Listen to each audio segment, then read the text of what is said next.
खुशहालीपुर नाम का गांव, नाम तो खुशहालीपुर था, लेकिन हर घर में खुशहाली हो ऐसा जरूरी नहीं। कुछ घरों में खुशियां बस एक उम्मीद बनकर रहती थी।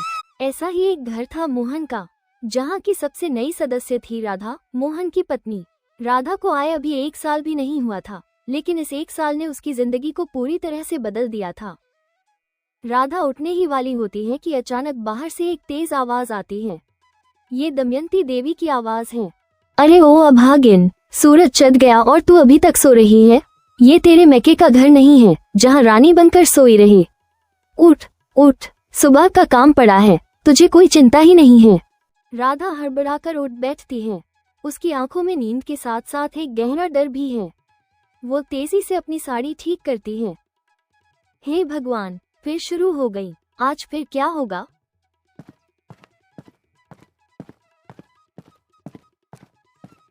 आंगन में दमयंती देवी एक हाथ में झाड़ू और दूसरे हाथ में पानी का लोटा लिए खड़ी हैं। उनकी आंखों में गुस्सा स्पष्ट छलक रहा है। आ गई महारानी, अब क्या मेरे उठने का इंतजार कर रही थी कि मैं झाड़ू लगाऊं फिर तू उठे। तेरी अक्ल कहाँ घास चरने गई है। नहीं माँ जी, मैं अभी उठ रही थी। अभी उठ रही थी? हाँ, अभी उठ रही थी। और हाँ, कल रात जो चावल बचे थे वो तूने खा लिए ना। मुझे तो लगा था कि शायद घर में कोई गरीब भी रहता है। नहीं माँ जी, मैंने तो। बोलती क्यों नहीं, जुबान क्यों नहीं चलती तेरी। जब काम करने की बारी आती है तो सांप सूंघ जाता है और जब जवाब देने की बारी आती है तो जुबान तेज चलती है। जा, पहले कुएं से पानी भर कर ला, फिर गोबर उठा, फिर चूल्हा जला, फिर नाश्ता बना। और हाँ, आज मोहन को खेत पर खाने के लिए जल्दी चाहिए। देर हुई तो देख लेना। राधा सिर झुकाकर चुपचाप खड़ी रहती है। उसकी आंखों में नमी तैर जाती है। वो बिना कुछ कहे कुएं की तरफ चल पड़ती है। वो कुएं पर पहुंचती है जहां कुछ और औरतें भी पानी भर रही हैं।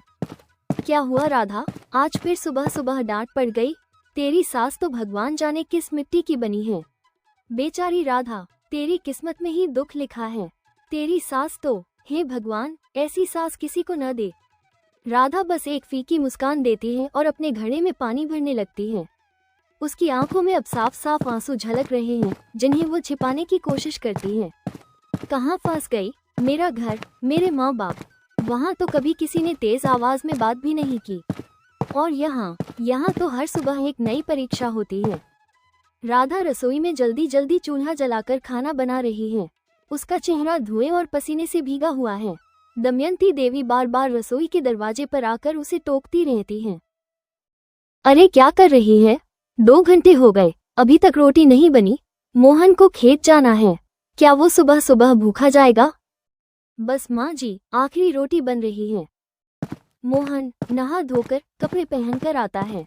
वो देखता है कि राधा अभी भी चूल्हे पर झुकी हुई है और उसकी माँ लगातार उसे डांट रही है। मोहन का दिल राधा के लिए दुखता है, लेकिन वो अपनी माँ से कुछ भी कहने की हिम्मत नहीं जुटा पाता। माँ, हो गया नाश्ता? मुझे देर हो रही है। हाँ बेटा, बस हो गया। ये तेरी बहू है ना, बहुत ढीली है, जरा सी भी फुर्ती नहीं है इसमें। मुझे ही सब करना पड़ता है। राधा, ले आ खाना। राधा जल्दी से मोहन के लिए थाली लेकर आती है। मोहन खाने बैठता है। दमयंती देवी उसके पास ही बैठी रहती है और राधा को हर छोटी बात पर टोकती रहती है। अरे ये सब्जी में नमक कम है, तूने ठीक से बनाई नहीं। मोहन बेटा, तू खा ले, मैं तेरे लिए दही ले आती हूँ। दमयंती देवी दही लेने जाती हैं। इस दौरान मोहन राधा की तरफ देखता है। तुम कैसी हो राधा, तुम्हारी तबीयत ठीक है? मैं ठीक हूँ, आप अपना ध्यान रखिए। माँ थोड़ी सख्त हैं, पर उनका दिल बुरा नहीं है। तुम बस धीरज रखो। कब तक धीरज रखूं? मेरा धीरज अब जवाब दे रहा है। दमयंती देवी दही लेकर वापस आ जाती है और मोहन राधा की बातचीत रुक जाती है। मोहन चुपचाप खाना खत्म करके खेत के लिए निकल जाता है। मोहन बेटा, अपना ध्यान रखना, और ये बहू, इसको ठीक से समझा देना कि घर का काम ठीक से करे। हाँ माँ। मोहन चला जाता है। राधा वापस घर आती है। दमयंती देवी अब एक नई शिकायत के साथ तैयार हैं। अब ये झाड़ू क्यों नहीं लगी और वो कपड़े क्यों नहीं धोए। सारा काम मुझे ही करना पड़ता है। भगवान ने पता नहीं किस कुलक्षणी को मेरे घर भेज दिया है। राधा चुपचाप अपने काम में लग जाती है। उसकी आंखों से आंसू बह रहे हैं, लेकिन वो उन्हें पोंछती नहीं। उसे अब इसकी आदत हो गई है। राधा कुएं पर पानी भरने आती है। सीता दादी, एक बूढ़ी अनुभवी महिला, वहीं बैठी धूप सेक रही है। दादी की आंखों में दुनियादारी की गहराई है। आ गई मेरी बिटिया, आज फिर उदास है? तेरी आंखों में पानी और दमयंती की जुबान कभी नहीं थकती। क्या करूं दादी, अब तो लगता है कि ये जिंदगी ऐसी ही बीत जाएगी। मुझसे अब और नहीं सहा जाता। सहना तो पड़ेगा बिटिया, तू अकेली नहीं है जिसने ये सब सहा है। इस गांव की हर बहू ने अपनी जिंदगी में कभी न कभी इस आग में तपकर ही कुंदन बनी है। पर तेरी सास, वो थोड़ी कुछ ज्यादा ही है। मुझे समझ नहीं आता कि वो मुझसे इतनी नफरत क्यों करती हैं। मैंने तो कभी उनका बुरा नहीं चाहा। नफरत नहीं है बिटिया, ये उसका डर है। दमयंती ने अपने पति को जवानी में ही खो दिया था। मोहन ही उसका सहारा था, उसकी दुनिया। उसे डर है कि कहीं तू मोहन को उससे छीन न ले। वो नहीं चाहती कि मोहन तुझसे ज्यादा प्यार करे। ये सब उसी के एकाधिकार का नतीजा है। पर मैं तो बस उनका सम्मान चाहती हूँ, प्यार चाहती हूँ। प्यार तो तुझे मिलेगा बिटिया, पर कभी कभी प्यार पाने के लिए बहुत कुछ खोना पड़ता है और बहुत कुछ सहना भी पड़ता है। मोहन को तुझसे प्यार है, ये मुझे पता है। उसकी आंखों में मैंने तेरे लिए चिंता देखी है, पर वो अपनी माँ के सामने बेबस है। उसे हिम्मत चाहिए, और वो हिम्मत शायद तुझे ही देनी पड़ेगी। मैं क्या कर सकती हूँ? समय का इंतजार कर और अपनी अच्छाई को कभी मत छोड़ना। ये अच्छाई ही तेरी सबसे बड़ी ताकत है। और हाँ, तू माँ बनने वाली है ना? हाँ दादी, मुझे अभी कुछ दिन पहले ही पता चला। ये तो बहुत अच्छी खबर है। देख लेओ, ये बच्चा ही तेरे घर में खुशियाँ लाएगा, हर समस्या का समाधान करेगा। ये बच्चा ही दमयंती के कठोर दिल को पिघलाएगा। एक माँ का दिल, चाहे वो कितना भी पत्थर का हो, एक बच्चे के सामने पिघल ही जाता है। बस अपना और अपने बच्चे का ध्यान रखना। राधा के चेहरे पर पहली बार एक हल्की सी उम्मीद की किरण दिखाई देती है। सीता दादी उसे हिम्मत देती हैं और राधा पानी भरकर घर लौट जाती है। उसके कदम कुछ हल्के महसूस होते हैं। कुछ महीने बीत चुके हैं। राधा का गर्भ दिखने लगा है। वो अभी भी घर के सारे काम कर रही है, लेकिन अब थोड़ी कमजोरी महसूस करती है। अरे ये क्या, फिर से बैठ गई? क्या हुआ? पेट में दर्द है या काम करने का मन नहीं है? आजकल की बहुओं को तो बस बहाने चाहिए, जब देखो तब थक जाती हैं। माँ जी, थोड़ी चक्कर आ रहे थे। चक्कर? हाँ, नाटक कर ले। याद रख, तुझे बेटा देना है मुझे। बेटा, मेरे वंश का चिराग। बेटी बेटी कहकर मेरा समय बर्बाद मत करना। मोहन घर आता है। वो राधा को थका हुआ और कमजोर देखकर परेशान हो जाता है। माँ, राधा को थोड़ा आराम करने दीजिए। इतने सारे काम अकेले कैसे करेगी? हाँ, अब तू अपनी बीवी का वकील बन जा। तू तो अपनी माँ की सुनता ही नहीं। जब मैं गर्भवती थी तो खेत में भी काम करती थी और घर का काम भी करती थी। हम तो कभी नहीं थके। ये आजकल की लड़कियां बस आराम करना जानती हैं। राधा, तुम रसोई में मत जाओ, मैं कुछ मदद कर देता हूँ। खबरदार मोहन, अगर तूने रसोई में पैर भी रखा, ये और बिगड़ जाएगी। ये मेरा घर है और यहाँ मेरा नियम चलेगा। मोहन दुखी होकर चुप हो जाता है।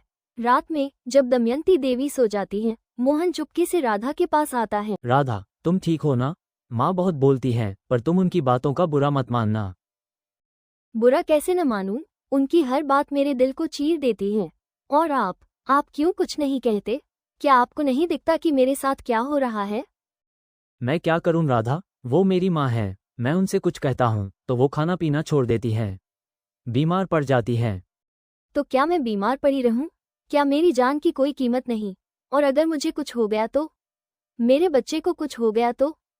मोहन राधा को गले लगा लेता है। वो सच में बेबस महसूस करता है। उसे समझ नहीं आता कि वो क्या करे।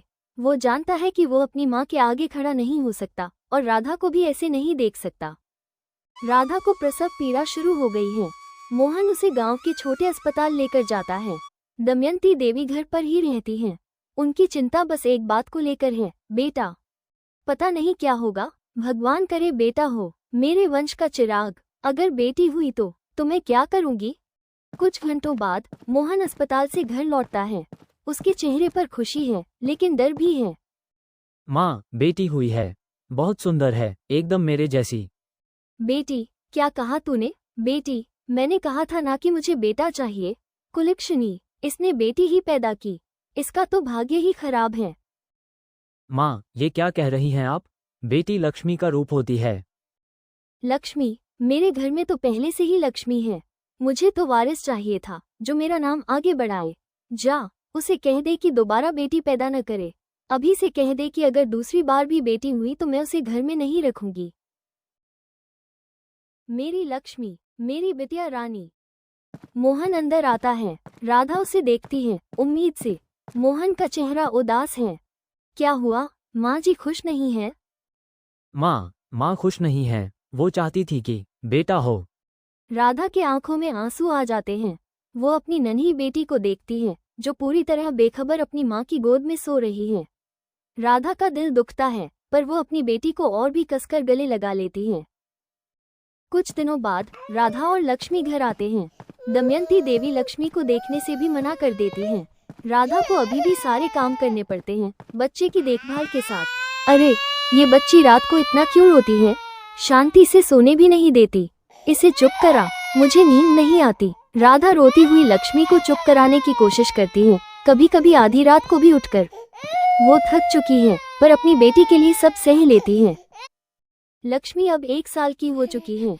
वो छोटी छोटी आवाजें निकालने लगी है और घुटनों के बल चलने लगी है। वो बहुत ही प्यारी और चुलबुली है। दमयंती देवी अब भी उससे दूरी बनाए रखती हैं, कभी कभी तो उसे बुरी नजर से भी देखती हैं। एक दिन राधा लक्ष्मी को गोद में लिए आंगन में रोटी बना रही है। दमयंती देवी घर में बैठी हैं और लगातार राधा को टोक रही हैं। अरे, इतनी देर क्यों लगा रही है? क्या कर रही है? और इस बच्ची को नीचे उतार, मुझे गर्मी लगती है। जी, लक्ष्मी को थोड़ी देर गोद में ले लेती हूँ। बहुत रो रही है। इसका रोना कभी बंद नहीं होता। कुलक्षणी कहीं की, जब से ये आए हैं घर में बरकत नहीं है। मेरी बेटी कुलक्षणी नहीं है, मेरी लक्ष्मी है ये। अचानक लक्ष्मी घुटनों के बल चलकर चूल्हे के बहुत करीब पहुंच जाती है। चूल्हे की आग की लपटें तेज हैं। लक्ष्मी, नहीं। राधा तेजी से लक्ष्मी को पकड़ने के लिए आगे बढ़ती है, लेकिन उसका पैर फिसल जाता है और वो गिर पड़ती है। लक्ष्मी बच जाती है, लेकिन राधा के हाथ से गर्म पानी का लोटा छूटकर लक्ष्मी के पैर पर गिर जाता है। लक्ष्मी जोर जोर से रोने लगती है। उसके पैर पर तुरंत छाला पड़ जाता है। मोहन दौड़कर लक्ष्मी को अपनी गोद में उठा लेता है। उसका पैर लाल हो गया है। मोहन के चेहरे पर क्रोध और चिंता का मिश्रण है।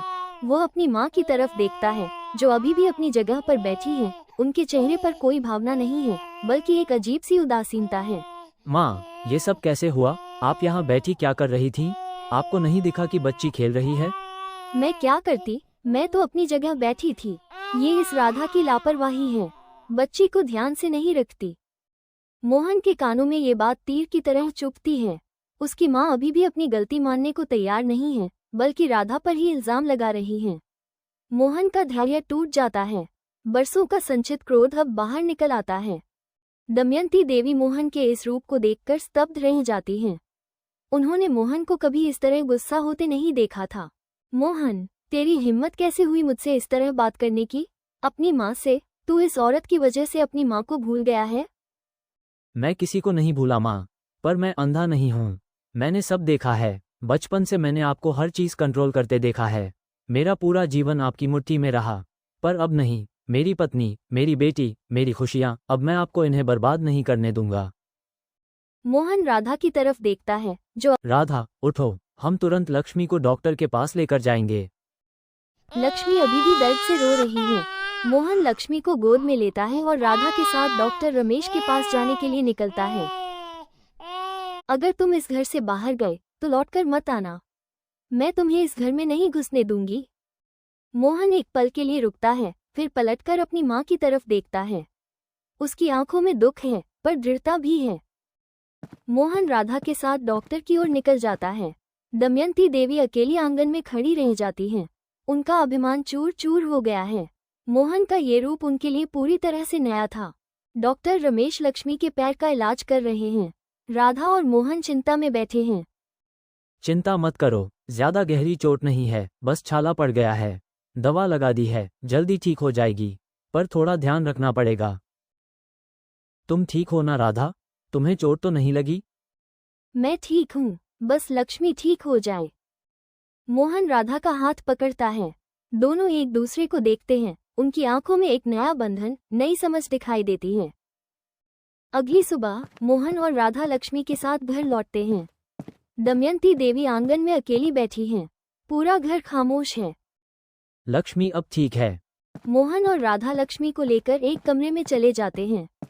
दमयंती देवी चुपचाप बैठी रहती हैं। दिन भर कोई उनसे बात नहीं करता। उन्हें अकेलेपन का एहसास होता है। जिस मोहन को वो अपने काबू में रखना चाहती थी, वही अब उनसे दूर हो गया है। मैंने ये क्या कर दिया? मेरा मोहन, मेरा बेटा, मुझसे दूर हो गया। क्या मैं इतनी बुरी हूँ? रात होती है। दमयंती देवी अकेले ही चूल्हा जलाती हैं, खाना बनाती हैं। उन्होंने कभी अकेले काम नहीं किया था। उन्हें हर चीज मुश्किल लगती है। खाना बनाते हुए वो अपनी गलती पर विचार करती हैं। उन्हें याद आता है राधा का चेहरा, लक्ष्मी की मासूमियत और मोहन की गुस्से भरी आंखें। सीता दादी उनके मन में गूंजती हैं। प्यार पाने के लिए बहुत कुछ खोना पड़ता है। कुछ दिन बीत चुके हैं। मोहन और राधा अपने कमरे में रहते हैं और दमयंती देवी आंगन में अकेली रहती हैं। कोई बातचीत नहीं होती। दमयंती देवी चुपचाप अपना खाना बनाती हैं और खाती हैं। मोहन और राधा भी अपना खाना खुद बनाते हैं। एक सुबह मोहन और राधा अपने कमरे में लक्ष्मी को लेकर बैठे हैं। लक्ष्मी धीरे धीरे अपने पैर पर खड़ी होने की कोशिश कर रही है। वो गिरती है, फिर उठती है। दमयंती देवी दूर से ये सब देखती हैं। कितनी प्यारी है ये बच्ची। मैंने इसे कभी प्यार ही नहीं किया। दी मेरी पोती, मेरी बच्ची। मोहन और राधा ये सब अपने कमरे के दरवाजे से देख रहे हैं। मोहन की आंखों में खुशी के आंसू हैं। राधा भी मुस्कुरा रही है। दादी के दिल की बर्फ पिघल गई। हाँ राधा, लक्ष्मी ने वो कर दिखाया जो हम कभी नहीं कर पाए। दमयंती देवी लक्ष्मी को गोद में ली रोती रहती हैं। लक्ष्मी उनके आंसू पोंछने की कोशिश करती है। मुझे माफ कर दे मेरी बिटिया, मैंने तुझे कभी प्यार नहीं दिया। दमयंती देवी लक्ष्मी को लेकर मोहन और राधा के पास आती हैं। उनके चेहरे पर आत्मग्लानि और पश्चाताप स्पष्ट नजर आता है।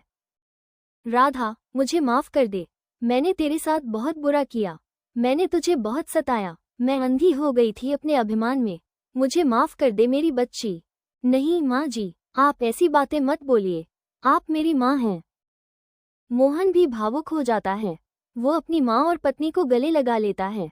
लक्ष्मी उनके बीच बैठी मुस्कुरा रही है। ये परिवार की सबसे पहली सच्ची खुशी का पल है। एक सुबह राधा रसोई में खाना बना रही है। दमयंती देवी लक्ष्मी को गोद में लिए बैठी हैं और उसे कहानियां सुना रही हैं। मेरी रानी बिटिया, आज क्या खाएगी? आज तेरी माँ ने तेरी पसंद की सब्जी बनाई है। माँ जी, बस मैं गरम गरम रोटियां बना लूं। मोहन खेत पर जाने के लिए तैयार हो रहा है। वो अपनी माँ और पत्नी को यूं प्यार से देखकर मुस्कुराता है। उसे विश्वास नहीं होता कि यह सब सच है। माँ, आज लक्ष्मी को लेकर खेत आ जाइएगा। मैं आपको अपने नए बीज दिखाऊंगा।